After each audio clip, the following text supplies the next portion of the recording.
Je m'appelle Nieslis, je viens de Genève, j'ai 20 ans. Ça fait 15 ans que je fais la natation et 4 que je nage au niveau international. Je m'entraîne 11 fois par semaine.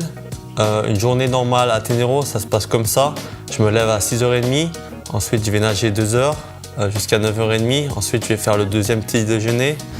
Ensuite je vais à l'école jusqu'à midi. Ensuite je mange à la mensa. Et à 13h jusqu'à 15h, je retourne à l'école. Et à 15h jusqu'à 19h, je m'entraîne. Et ensuite, vers 20h, 21h30, j'essaie de m'endormir et me reposer pour la journée suivante.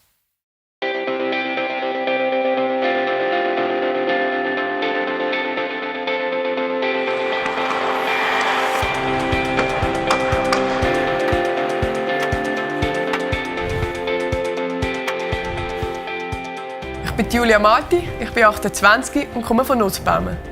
Ich spiele seit gut 20 Jahren Hockey, habe davon 12 Jahre in der Nazi gespielt und war während dieser Zeit 4 Jahre in den USA und 1 Jahr in Schweden.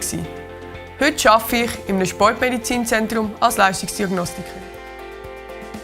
Ich bin Stefanie Marti, Zwillingsschwester von Julia und auch etwa mit 8 Jahren Eishockey spielen. 12 Jahre war ich Mitglied der Nationalmannschaft und während dieser Zeit war ich 4 Jahre in Amerika im College und 2 Jahre in Schweden.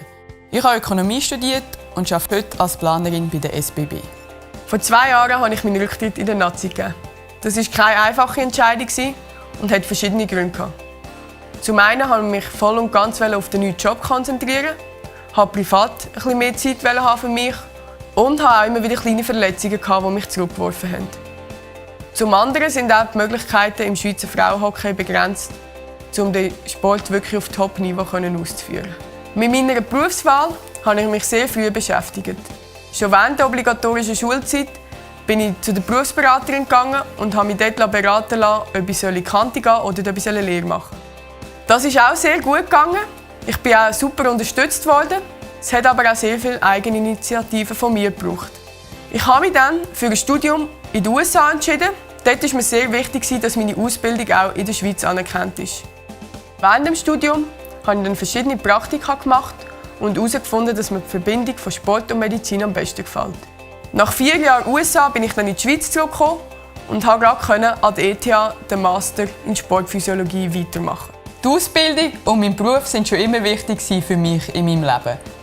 Das einerseits, weil ich gewusst habe, dass ich nie vom Sport leben können. Andererseits, weil mir bewusst war, dass die sportliche Karriere sehr kurzfristig sein kann. Darum möchte ich auch nicht von einem Leben nach dem Sport reden, sondern vielmehr von einer Verbindung von Ausbildung und Sport. Gerade nach dem Studiumabschluss habe ich mich entschieden, nochmal voll auf die Karte Sport zu setzen und nochmal auf Schweden zu gehen. Das auch im Hinblick auf die Olympischen Spiele in Sochi hin. Gleichzeitig habe ich den Entscheid gefällt, dass nach den Olympischen Spielen vermehrt der Beruf und Privat in meinem Leben Vorrang haben soll. Darum auch der Rücktritt aus der Nationalmannschaft nach der WM 2015. Ich habe schon früh gewusst, dass mir der Umgang mit Zahlen und das analytische Denken sehr liegt und darum habe ich mich auch für ein Wirtschaftsstudium entschlossen. Während dem Studium war für mich auch sehr wichtig, dass ich Praktika absolvieren konnte. Heute arbeite ich zu 100% im Büro, wo ich sehr flexible Arbeitszeiten habe. Das erlaubt mir, in meiner Freizeit weiterhin viel Sport zu machen, einfach weniger mit dem Leistungsgedanken. Heute arbeite ich zu 80% in einem Sportmedizinzentrum als Bewegungswissenschaftlerin. Die restlichen 20% mache ich die Ausbildung zur Sportlehrerin. Privat genieße ich vor allem die Zeit, die ich früher nicht hatte. Und der Sport ist mir auch privat sehr wichtig, so spiele ich noch auf Clubebene Eishockey. Alors, je suis venu à Ténéraux grâce à mon frère Alexandre Lys, qui était ici 4 ans avant moi. Il m'en a parlé très positivement et donc c'est aussi un nageur. Il s'est qualifié aux Jeux Olympiques de 2012. J'ai réussi à coordonner la natation et les études grâce à l'école ici, SPSC, qui m'a donné la possibilité d'avoir des horaires aménagés pour l'entraînement. Malheureusement, l'année passée, j'avais en même temps les qualifications pour les Jeux Olympiques et les examens finaux de ma maturité. C'était un peu trop, malheureusement, j'ai pas réussi à passer mes examens parce que j'étais vraiment motivé et très concentré sur la natation. Mais ça ne m'a pas découragé pour maintenant avoir 1 an pour refaire mes examens. Et puis j'ai tout donné pour le sport, donc maintenant 1 an pour les études, ça ne fera pas de mal. Alors la coordination entre la vie privée et la natation, pour moi ça peut être un grand problème parce que je viens d'une famille de nageurs. Ensuite c'est clair qu'avec les copains à Genève, ça fait 6 ans que je suis parti, donc il n'y a plus vraiment de contact. On est vraiment resté en contact qu'avec les gens avec qui j'étais très très proche. Ensuite j'ai la chance d'avoir une copine qui me soutient, c'est aussi une nageuse, donc quand on doit se voir, où elle vient elle, ou moi j'y vais, mais c'est pas un problème avec ça. Alors à mon arrivée ici à Ténéraux, financièrement c'était un peu compliqué, mais j'ai eu la chance d'avoir le soutien de mes parents qui m'ont aidé à financer ça. Ensuite, dès que mon niveau s'est un peu amélioré, j'ai eu la chance d'avoir des sponsors personnels. Ensuite, j'ai eu la chance d'être aussi sponsorisé par l'aide sportive. Et maintenant, j'ai la chance de faire partie de militaire. Donc je fais militaire sportif, Spitzensport. RS, ils me soutiennent pendant ces 6 mois et ensuite après, ça sera un gros soutien financier pour moi qui m'aidera à réaliser mes rêves. Während unserer Zeit als Sportlerinnen sind wir auf Unterstützung von verschiedensten Seiten angewiesen. Vor allem unsere Eltern haben uns sehr fest unterstützt.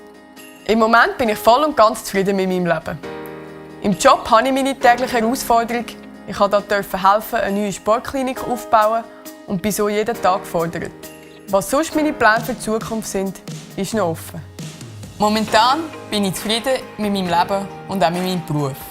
Die Herausforderungen, die ich heute im Alltag antreffe, sind zu vergleichen mit denen vom Spitzensport. Ich brauche tagtäglich meine Flexibilität, meine Teamfähigkeit und eine gute Organisation. Einfach vermehrt im Arbeitsalltag anstatt im Sport. Alors mes priorités, c'est 100% le sport, mais j'essaie quand même de faire le minimum à l'école pour pouvoir avoir quelque chose dans mon avenir si un jour je devrais arrêter le sport. Mes objectifs cette année, c'est de finir ma maturité en août, ensuite d'aller au Championnat du monde en demi-finale. Et ensuite, pour les objectifs de long terme, j'aimerais bien aller aux Jeux Olympiques en 2020, représenter la Suisse le mieux possible. J'aimerais bien aller en finale et peut-être aller sur le podium. Ich denke, für einen jungen Sportler, erfolgreich zu sein, braucht es eben Freude am Training und Wettkampf. Vor allem gute Organisation, Eigeninitiative und Ehrgeiz. Alors je pense que les jeunes athlètes qui veulent aller au niveau international aujourd'hui, ils doivent avoir comme priorité le sport et ensuite les études. Klärt genug früh ab, was für Möglichkeiten euch offen stehen. Zudem nutzt euch ein Umfeld und baut euch ein Netzwerk auf. Mon conseil à vous, c'est de jamais abandonner vos rêves et de rêver en grand.